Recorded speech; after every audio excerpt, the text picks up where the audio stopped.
This is the Horse Radio Network. This is episode 60 of the Dressage Radio Show on the Horse Radio Network. We would like to thank our sponsors, Kentucky Performance Products. They offer supplements designed to give you the most value for your dollars. Visit them at kppusa.com.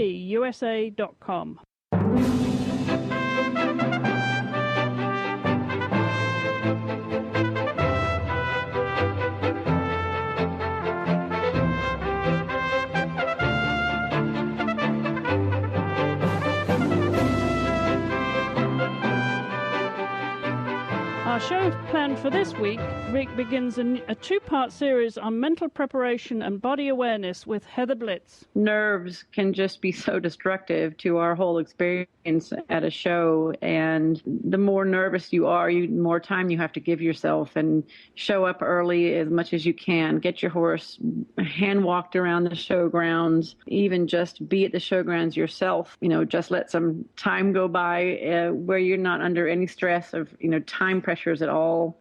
This is Chris Stafford in Lexington, Kentucky, and you're listening to the Dressage Radio Show. And I'd like to welcome my guest this week, Heather Blitz. Heather, welcome back to the show. Thanks, Chris. Thanks for having me back again. Well, great to have you back, and we're going to do things a little bit differently this week. We've got a two-part special on areas where, of course, you're most experienced with, and that is the mental preparation and body awareness. And I thought we'd put this into two shows, Heather. And we'll start off this week with two areas. Number one, the staying focused in the warm-up, and number two, training takes place at home. And these are, the mental and body awareness is something that you're acutely aware of, aren't you? And because you've trained with Mary Wandless for years. Yeah, I have. I put a ton of focus into my body awareness and how to use my body in a really explicit way, and it pays off in numerous ways. But before we get to that, tell us how things have been down. I know you're down in Louisiana now and training Paragon, of course. He has his own fan page, so I think there's a lot of listeners who follow him on Facebook. Yeah, things are going okay, and despite the heat, came to this part of the country for a number of reasons, and the temperature wasn't necessarily one of them. But the facility is nice, and it's an area that I have lived in before, and training is going well with all the horses. So as long as we can just keep replenishing all the fluids we lose every day when we work in the heat, I think we'll survive the summer pretty well. Yeah, it must be really difficult. Does it mean you train very early in the morning, or are you in a covered space where you can stay fairly cool? Well, actually, we're in a covered space with some really big ceiling fans in the covered arena, and it actually works out better to not start before I do start at 7:30, but it doesn't really gets a little bit better around 9:30 because of the dew point, I guess, or something lifts, and it's a little nicer actually if you're in the shade. Sometimes the earlier hours are even more humid. So, but if you were in the sun, you'd have to start when it wasn't too high up in the sky, and just take a midday break and then start again in the afternoon if you had the direct sun. But we've got the cover, so it's quite nice. So how long do you typically ride any one horse for? Are they all different? Well, they're definitely different, and each horse is different from day to day. So I guess the typical workout would be between 30 and 40 minutes. Do an unlimited amount of walk if they need more or less of that. But when the work starts, the intense work starts, and the mental part of the work for the horses, I don't like to go much over half an hour. And I kind of feel like if I don't get some subjects accomplished within that time, then I can always come back again the next day, or I need to consider doing it better. Well, it's all about practice, isn't it? Well, it is. Yep. We got to keep going out there and doing more and more of it and making the practice better and better. Well, that brings us to the first segment, the two topics that we're going to cover this week, Heather. And I thought we'd start with staying focused in the warm-up ring and you and your horse getting used to the show environment, because there must be many listeners out there or at the beginning of their dressage careers. And that can be challenging, can't it? Because you can do all the practice at home and you can have people watching, but once you get to the competition, it's a whole different environment, isn't it?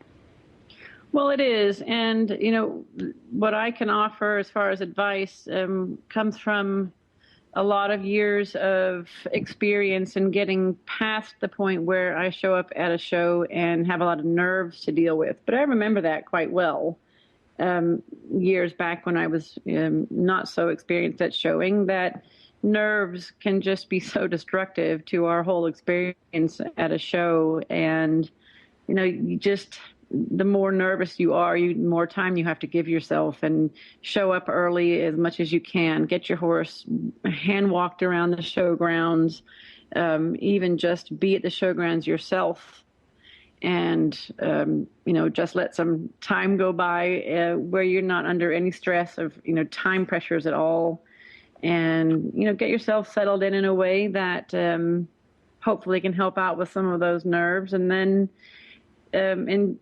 before you even get to a competition, I think it's a great idea for newer competitors to go to show environments, to sign up for a show but not actually enter any classes, and just go through the whole routine. You can even braid your horse, you can wear your show clothes, but just go there then and take a lesson from your trainer at the showgrounds, or just do your own kind of warm-up in the warm-up rings, and get used to riding around other competitors. And other competitors can often have a lot of kind of nerves also that will tend to affect your own kind of energy and your own kind of mental state. And that can be another factor to have to deal with a little bit, is people around you or who are also nervous and sort of tense. It's just a thing you can definitely expect in that environment. And, to be able to avoid that it's not an easy thing, and it does take a lot of repetition. And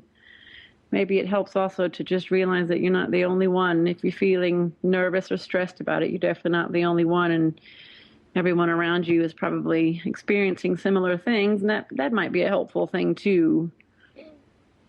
Well, of course, the other element is the distraction, of the show environment too, and your own nerves and how they can get in your way. Do you have any tips for staying focused? Because watching you in a warm-up arena, you'd think you were just in your backyard, riding around on your pony. You don't appear to have any nerves. How do you prepare yourself to be focused in the warm-up ring when horses are going left and right, and you've got to watch out for everybody, and everybody's under pressure? Well, as far as the horses going left and right and all around you, you can imagine it's a lot like going to a big city and driving your car on an expressway. You have to know where your place is, and you have to hold your ground as much like you belong there as much as anybody else. And traffic in a busy warm-up can be stressful to a lot of riders, and that you have to, if you get intimidated by that and think that you have to get out of everybody's way, then it would really be distracting to your own focus. But yeah, it's kind of like being in a busy freeway. You just have to know where your lane is and where you belong and where other people belong, and if they follow the rules, and it all goes fairly smoothly. But again, it takes a lot of experience and going out there again and again to get over that. But another thing I try to do is really pay attention to, what I look at. And not that I think anyone should be staring at the ground when they ride, because, of course, that would be disaster. But I try not to watch other horses and riders. I try not to watch people standing around who are watching the training, who are watching the horses. I try not to, at that point, pay attention to individuals, I don't think of names. I don't think of situations other than what is at hand with me and my horse. And just, of course, keep my peripheral vision soft and on enough to know, where I am and who's around me. But I really try not to look anybody in the eye, because that's a distraction for me. And I try not to watch anybody else's training while I'm training, because that just tends to, change my focus in ways that sometimes are better, sometimes aren't, but I just don't want to think about it. So I really just try to, actually look at my own horse's head while I'm training in a warm-up and it's really busy, just to not get visually distracted. Because one thing that often people are taught is to keep the focus on the horse's poll. Just look between his ears. Is that where you maintain your focus, Heather? Yeah, it is actually. And one of my training tools that I talk about in my lecture and my lessons and stuff is to imagine that your horse has like a bubble over his head, like a cartoon character or in a comic strip. They've got that bubble over their head and it's got words in it. One of the things that I ask my students to think about is that the horse they're saying things too, and those words would be in that bubble over their head. So yeah, it's kind of like staring between the ears, and I stare into that bubble over their head because I really like to imagine what my horse is saying every second.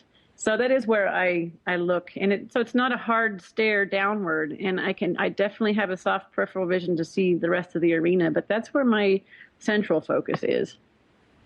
And I think it's important to point out, not only allowing yourself plenty of time, and a great idea, of course, to go to competitions and get into that show mode before you actually are competing, and get that kind of preparation for your horse just as much as for yourself. And so the time factor is always important, isn't it? To allow yourself plenty of time so that you're not rushed and you don't feel hustled and bustled by the show environment as well. I add half an hour onto everything that I plan, and it usually works out that my schedule then runs smoothly.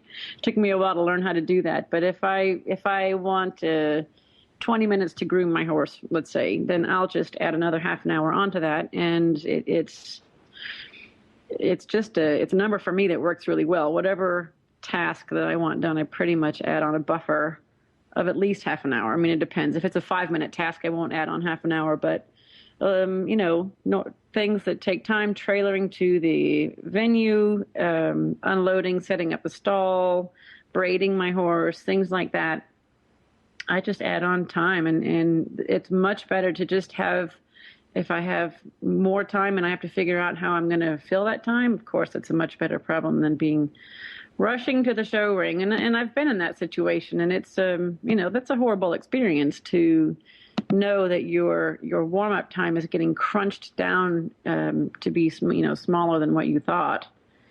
Then, it's a lot better to be able to kind of wander around a little bit and kind of say, you've got some time to sit and meditate somewhere quiet and get focused, or you can always fill it with something useful. Yeah, and of course, as your horse gets more experienced and more used to the environment too, he may not need as long in his warm-up, or may need longer, and that may change, of course, as he goes through his career too. So there's those considerations to take into account too, aren't there, Heather? To be flexible, because he may change in his attitude towards showing as he develops. Well, they do, and then there are temperature factors too. If it's a really hot show, then you don't want to go out there and warm up for very long. I try to really pay attention very closely the week before I go to a show. Every day that I train, I try to really time how long his warm-ups are taking, how long of a really intense period I've got, what his endurance is. And I really try to look at that the week before I go to a show, and also if he needs a day of rest coming up to the days really close to going to a show. It's really important to check in again. And even if the show that you went to before, you had a good system, if your training has been effective between your previous show and the one coming up, then your horse is bound to be different, because effective training changes your horse. So most likely he'll be a little different for the next show. Hopefully he is, or your training has been maybe not as effective as it should have been. So, each time you go to one, use that week before to just really start checking in with things like that. Terrific. Absolutely. Well, good advice on staying focused, and I appreciate that, Heather. We're going to take a break to hear from our friends at Kentucky Performance Products, and then when I come back, Heather is going to continue with some advice. This is the next segment, I should say, is about training which takes place at home, and reminding you all of some tips to make sure that happens. So don't go away. We'll be back in just a second. Regular listeners to the show know that we love Kentucky Performance Products. And that's an easy thing to do because Kentucky Performance Products stand behind their products and they believe in them. Your complete satisfaction is guaranteed. If you are unsatisfied with any of their products, they will gladly refund your money. Does your horse or pony get fat on air alone? Is he living in a dry lot or turned out with a muzzle? Can't feed him more than a handful of grain and some hay? Then you need Microphase. Microphase is a great way to ensure your horse or pony gets all of the nutrients he needs to stay healthy without adding calories to his diet. Microphase contains the vitamins and trace minerals not found in grass or hay, and your horse will eat it right out of your hand. You can learn more about Microphase and all of the products from Kentucky Performance Products by visiting kppusa.com. That's kppusa.com. Check out Microphase. Well, Heather, training taking place at home just seems to be a kind of an understatement, but it's very easy to get to a competition, and a lot of inexperienced riders will get to a competition and start to fiddle about and not remember that training should be left at home. Yeah, and when you're talking about training, you're really talking about, I think in this case, that you are changing your horse or educating your horse. And, rather than training as far as warming up or a physical state of getting their body ready, of course, that has to happen at the competition too. But, educating your horse to know a new concept, for instance, of course, that should be done well in advance before you get to the showgrounds. And I see some horses getting sort of educated at showgrounds sometimes. And I don't know if that always happens, when a rider is really conscious of what's going on and what they should be accomplishing in the warm-up, or if it tends to be more when you see a nervous competitor or just a less experienced one. But I think it's pretty smart, and it's definitely what I try to accomplish, not signing up for any kind of competition until I feel like my horse really has an understanding of, the basic blocks of what it takes to do that test. And if I can do it on a consistent and repeatable basis, and it doesn't mean that, we don't have glitches or mistakes and, errors and things like that, but just that it's a pretty repeatable performance, at least each individual movement of the test that I'm going to show at the competition. I like to feel like it's consistent enough that when I get to the showgrounds, my warm-up will, just consist of getting my horse's body in the right physical state, getting his muscles warmed up, getting his tendons and ligaments nice and in the right consistency, and making my warm-up time really as short as I can. I mean, I'm lucky right now. I don't have a very nervous horse, and Paragon is really confident. So I don't have to deal with him getting the nerves when he gets to the showgrounds, because if the rider does and the horse does, then, of course, warm-ups can take a little bit longer time. In that case, it might be, back to the advice of going to those shows with a horse that might be more nervous or green, and just take him to the warm-up and just do some schooling, but not showing in that case. Well, that's great advice. And, of course, the other aspect to this, once you get to the competition, is what you do when you get there, Heather, and you feel resistance that wasn't there at home. You feel you're prepared for the competition, and you don't feel you need to continue the training per se. You're getting your horse warmed up, but suddenly you come across some resistance that wasn't at home, wasn't in the training. How would you advise about dealing with that in a competition environment? Well, that's a good question, and the term resistance could be defined or thought of in, I guess, different ways. If it's a resistance that that your horse has done before, it's something familiar, an evasion that he has a tendency to do, then, of course, my advice would be to go back to step one that has gotten you through the resistance at home. Go back to step one, step two, step three, however many steps it took you at home to get rid of that resistance. Make sure you go back to the beginning of that tool that you use and use it all the way from the start to the finish until it's gone. Of course, if it's a new resistance, let's say it's something that all of a sudden you feel and your horse has never done it before, you might, of course, check first if you think that you're riding differently because of different focus you might have, or maybe you're not quite mentally, physically in the right place yourself. You might be distracted by external stimulus that you don't have at home. you might be able to find something different that you can remedy there. Or if it's a new resistance, you might consider that your horse is taking a wrong step, that all of a sudden really something is not quite right with a horse. If it's not something that you've felt with him before, you might consider that the footing isn't working for him or her. It could be something like that too. The different environments for the horses. Something could happen in the horse trailer and the new stabling if you stable. I would definitely look into something like that if it's a really unusual thing. But resistance in the warm up, on a level of tense riders, tense horses, pretty common, and a matter of nerves again, getting yourself focused, breathing right, relaxed mentally, and focused again. Well, I think that's great advice, and we're going to talk next week about mind over matter, actually, how to prepare mentally and emotionally for showing. So we'll come to that in a little bit more detail next week, Heather. But I think that would give at least our listeners a little insight into how to deal with these things. And I think there's, as you say, there are so many factors that can cause that resistance, and it could be something physical. Maybe on the way to a competition, he might have hit his head, he might have just tweaked a back or something, and that would cause some kind of physical resistance in him that has nothing to do with training, but will manifest when he unloads at the showground.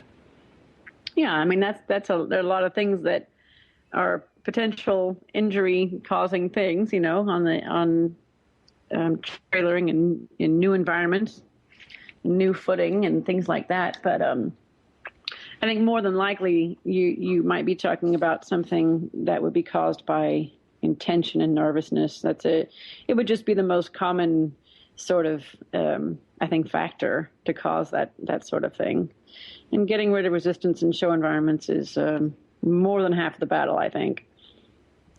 Terrific. Well, great. Well, we'll continue this series next week. We're going to talk about body awareness and mind over matter in the continuation of this two-part series with Heather Blitz. Heather, thanks. Terrific. We always appreciate you joining us and giving us your advice, because you're very mind and body aware with your riding, aren't you? You're over 6 foot tall, but you seem to have total control, and it always looks like you have control. But you've told us before that it's a conscious effort the whole time, isn't it?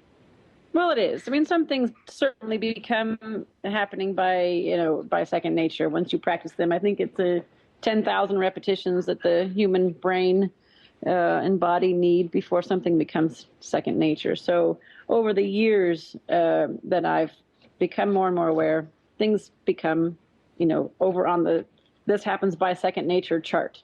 But at one point or another, yes, I take on everything from head to toe in my body to get to understand it and recognize it and, bite it off in small chunks that I can change small things if I want to.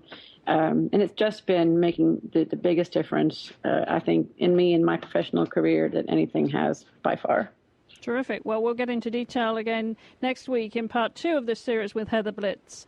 Well, I want to remind you all that you can find show notes on dressageradio.com. You can follow us on Facebook. As always, we have a fan page there. We're on Twitter at Horse Radio and Chris E. Stafford. Don't forget, if you have any comments, questions, or suggestions for the show, drop me an email at chris@horseradionetwork.com, or if you prefer a telephone, call me at 270-803-0025 and leave us a voicemail. I want to thank our sponsors again for making this show possible, and our backstage crew for getting these shows to you every week. And our guest this week, Heather Blitz. Thank you, Heather, so much for joining us. We'll be catching up with you next week for part 2 of this series. Well, thanks again for having me, Chris. It's always a blast. All right, well, I'll be back here same time next week with Heather. So until then, remember to practice safe riding by always wearing your helmet.